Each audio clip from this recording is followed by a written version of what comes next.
नमस्कार। Auckland New Zealand से रविन कोटक का प्यार भरा नमस्कार।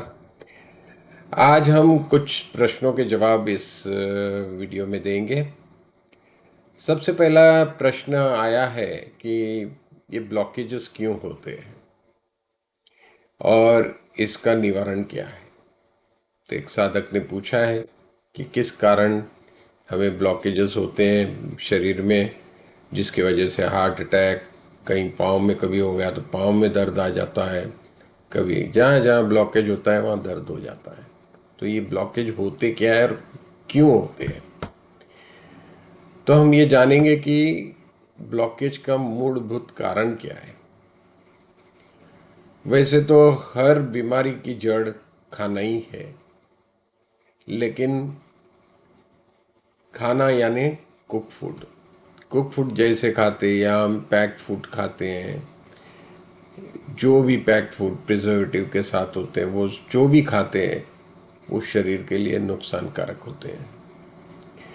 तो over a period of time जैसे आप खाते रहते हैं, धीरे धीरे वो जो है वो जमते जाता है वो टॉक्सिन के रूप में, और वो जो है आपके शरीर में रुक जाता है, और वहीं से बीमारी, ब्लॉकेजेस सब शुरू होते हैं। तो इसकी या तो रेगुलर आपको सफाई करनी चाहिए, खाना तो नहीं चाहिए लेकिन फिर भी अगर खा ले रहे तो एटलीस्ट ध्यान रखिए आप इसकी सफाई करने लगो। उपवास करो बीच में 15 दिन, 10 हफ्ते में अगर एक करो तो बहुत ही अच्छा है। निर्जला एक हो जाए तो सफाई में काफ़ी मदद हो जाएगी। और अब ये ब्लॉकेज की बात कर रहे थे कि शरीर में जब नाइट्रिक ऑक्साइड कम हो जाता है, जो अपने शरीर में ब्लड को फ्लो करने में मदद रूप होता है, जब वो कम हो जाता है तब जो है ये सब प्रॉब्लम आती है हमें। तो नाइट्रिक ऑक्साइड को किस तरह बढ़ाया जाए शरीर में, एक ही तरीके से हो सकता है, और वो है plant based food, live fruits and vegetables. जब हम ये खाते हैं तो नाइट्रिक ऑक्साइड की मात्रा बढ़ जाती है शरीर में, और वही जो है ब्लड को फ्लो होने में मदद रूप होते हैं। और जब ब्लड ठीक से फ्लो होता है तो हमें कोई प्रॉब्लम नहीं आती है, और ब्लॉकेज भी होने का खतरा नहीं रहता है। तो ये सब घूम फिर के हम जो लगातार खाते हैं, बगैर भूख के, बगैर कारण के हम खाते रहते हैं, ये हमारी आदत बन चुकी है। और इसी के कारण जो है ये हम ब्लॉकेज होते हैं। कभी पाँव में तो पाँव में दर्द होना है, कभी हार्ट अटैक आएगा, कभी कुछ भी, मतलब ब्लॉकेज जब ब्लड फ्लो नहीं होगा तो वहाँ पे तकलीफ ज़रूर आएगी। तो इसके लिए आपको प्लांट बेस्ड फूड, जिसमें सबसे अधिक मात्रा नाइट्रिक ऑक्साइड की होती है, और वो अपने ब्लड फ्लो में मदद रूप होते हैं, इसलिए ये लाइव फ्रूट्स एंड वेजिटेबल्स खाना चाहिए, जिससे हमारे शरीर में ब्लॉकेज ना हो। तो ये इनके सवाल का जवाब था। अगला एक सवाल आया है कि एक साधक पूछते हैं कि भाई हमें सर दर्द बहुत होता है और खाने के कुछ देर बाद ही होता है, तो ऐसा क्यों होता है। तो ये सवाल भी काफ़ी कॉमन है, वैसे काफ़ी लोग को ये शिकायत होती है, और इसका कारण एक ही है। न्यू डाइट सिस्टम में खाने की पद्धति जो है, हम लाइट से हेवी पे जाते हैं। जैसे कि शुरू हम ग्रीन जूस से करते हैं, फिर फ्रूट्स खाते हैं, फिर सलाद खाते हैं, और फिर बीमारी ना हो तो एक बार का खाना खाते हैं, मतलब हल्के से भारी पे जाते हैं। कुछ लोग उल्टा कर देते हैं, तो भारी पचता नहीं है और हल्का वाला पच जाता है, और जिसकी वजह से गैस होती है और वो सर पे चढ़ जाती है गैस, और इसी के कारण सर दुखता है। आपको कभी अनुभव करना है तो कर लीजिएगा। जब कभी भी सर दर्द हो तो आप जो है एनिमा कर लीजिए, 10 मिनट के अंदर आपका सर दर्द गायब हो जाएगा। क्योंकि ये और कुछ नहीं है, कोई मैजिक नहीं है, लेकिन ये जो गैस सर पे चढ़ा होता है वो एनिमा के द्वारा हम निकाल सकते हैं, तो इमीडिएट आपको वहाँ राहत मिल जाएगी। तो ये थे कुछ 2 प्रश्न, और तीसरा प्रश्न साधना के बारे में किसी ने पूछा है, तो उसका भी हम जवाब देते। साधना वैसे क्या होती है, क्यों करना चाहिए साधना? क्योंकि हम सुबह शाम दिमाग को लगाते रहते विचारों से या कोई काम से, तो हम इतने ड्रेन हो जाते हैं। हमारे पास प्राण शक्ति जो हमें डीप स्लीप में मिलती है, वो जो है पूरे दिन में हम यूज़ करते हैं। अब उसमें कैसे आप यूज़ करते हैं ये आपके ऊपर निर्भर करता है। कोई नेगेटिव विचार लेके सारा दिन बैठता है तो उसके एनर्जी जो है, प्राण शक्ति बहुत जल्दी ड्रेन हो जाती है। जैसे मोबाइल में हम कई एप्लीकेशन डाउनलोड करते हैं तो मोबाइल की बैटरी जल्दी डाउन हो जाएगी। ठीक उसी तरह शरीर में जब बहुत सारे विचार, नेगेटिव इमोशंस आते हैं, फियर है, एंजाइटी है, ये सब जो है अपनी एनर्जी को ड्रेन करती है। तो अब इस एनर्जी को बढ़ाए कैसे? तो इसका एकमात्र सॉल्यूशन है कि साधना रोज करा करिए। साधना से क्या होगा कि जो प्राण शक्ति आपको डीप स्लीप में मिलती है, वो हम अगर साधना में रोज बैठते हैं तो उस प्राण शक्ति को हम बढ़ा सकते हैं। जब प्राण शक्ति बढ़ जाएगी और समझो कभी कुछ गलत विचार भी आ गए और थोड़ी बहुत हमारी एनर्जी ड्रेन भी हो गई, तब भी आपके पास इतनी एनर्जी होती है कि आप उसको मैनेज कर सकते हैं। तो हमें जो है ना साधना करनी चाहिए। स्पेशली अब जैसे कि आज ही शिवरात्रि का दिन है, कहते हैं शिवरात्रि के दिन सबसे अधिक एनर्जी, कॉस्मिक एनर्जी मिलती है।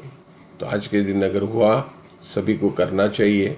आज के 1 दिन 2 दिन तक भी एनर्जी आपको महसूस होगी। और साधना में कई लोग ने कहा कि हम करते हैं तो विचार आते हैं। पहली बात तो जो पहली बार कर रहा है साधना, उसको विचार आ रहे हैं और वो छोड़ देता है। लेकिन उनको ये समझना चाहिए कि विचार आ रहे हैं, इसका होश आपको अभी आया है। अभी तक तो विचार आ ही रहे थे, आपको पता भी नहीं था, लेकिन अब विचार आ रहे हैं, इसका एहसास है, होश है, तो ये अच्छी शुरुआत है। तो इससे डिस्करेज मत होइए, लेकिन उसको करते जाइए। जैसे आप करते जाओगे धीरे धीरे विचार आपके कम होते जाएंगे। इसमें एक टेक्निक में जो मैंने भी हमारे स्वामी जी से मैंने प्राप्त की है, वो टेक्निक मैं आपको बताना शेयर कर रहा हूँ। तो उनका कहना बहुत अच्छा था। आप चाहो तो अभी उसका एक्सपेरिमेंट कर सकते हो। जैसे कि साधना में आप चलो आंख बंद करो और ध्यान लगाओ।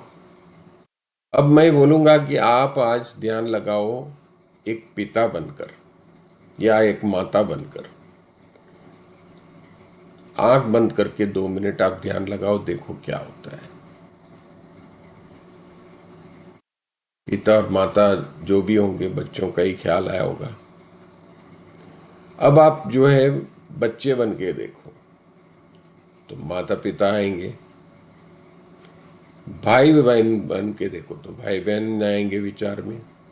इसका मतलब क्या है कि आप अपने आप को जिस चीज से आप आइडेंटिफाई करते हो, उसी के विचार आपके आसपास होते हैं। जैसे हमने माता पिता का किया तो बच्चे आए, बच्चों का किया तो माता पिता आए विचार में। और जब हमने भाई बहन का विचार बन के विचार किया तो वो आए।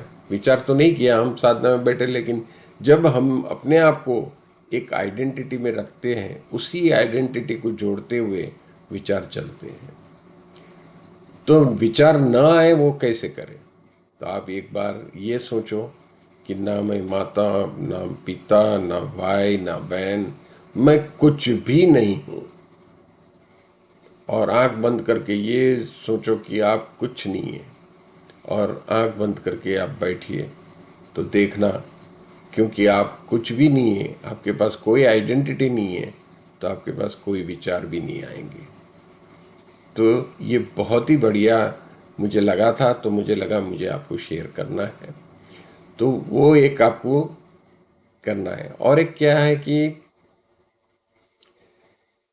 इसमें जितना, अब ये हम लोग कब खुश होते हैं सबसे ज़्यादा, ये भी आप कभी नोट करना अपनी ज़िंदगी में। हम सबसे ज़्यादा खुश उस टाइम पे होते हैं जब हम अपने आप को भूल जाते हैं। जैसे कि हम एक मूवी गए तो 3 घंटा अपने आप को भूल जाते हैं, तो वो 3 घंटा हम बहुत ही एंजॉय करते हैं। लोग भूलने के लिए दारू क्यों पीते हैं? क्योंकि वो अपने आप को भूलना चाहते हैं। जैसे अपने आप को भूलते हैं, अपने से लगते हुए सब प्रॉब्लम्स भी मिट जाते हैं। इसलिए आदमी जब अपने आप को भूलता है बहुत खुश होता है, और इसी के कारण लोग दारू पीते हैं। दारू पीने का मुख्य कारण ही अपने आप को भूलना है। जब जब आदमी अपने आप को भूलता है वो एंजॉय करता है।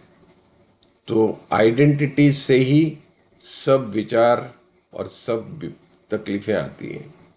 तो हर कोई अपने अपने तरीके से भूलने की कोशिश करता है, लेकिन दारू कोई सोल्यूशन नहीं, ये सब टेम्पररी है। मूवी जाना कोई सोल्यूशन नहीं है।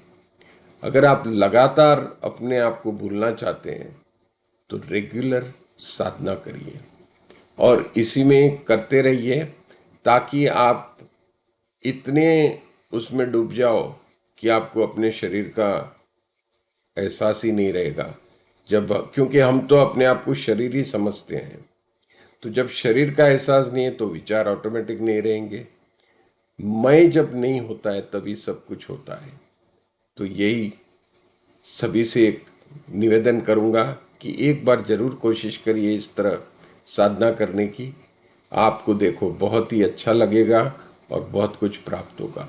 जैसे ही आप साधना में लगते जाओगे, जैसे आपकी कॉस्मिक एनर्जी बढ़ते जाएगी, आपको जो है इतनी सारे अनुभव होंगे, और इतना आप जो पहले भागम दौड़ करते थे और आज की तारीख में आप करोगे काम, तो बिल्कुल आप एकदम शांत होके करेंगे और इसका अनुभव से ही आप समझ पाओगे। तो मैं चाहूँगा हर कोई साधक और जो भी सुनने वाले हैं कि एक बार साधना के मार्ग पे जरूर जाइएगा और इसका अनुभव लीजिए। आपको इतनी शक्ति मिलेगी और इतना आपका काम करने का तरीका सब कुछ बदल जाएगा, और आपको एक नई ऊंचाई पे, आप नई ऊंचाई को प्राप्त करेंगे। बस यही कहते हुए आज का वीडियो मैं यहीं पे समाप्त करता हूँ। लेकिन फिर से जो पहली बार आए हैं उनसे निवेदन है कि इस वीडियो को लाइक और शेयर जरूर करिएगा।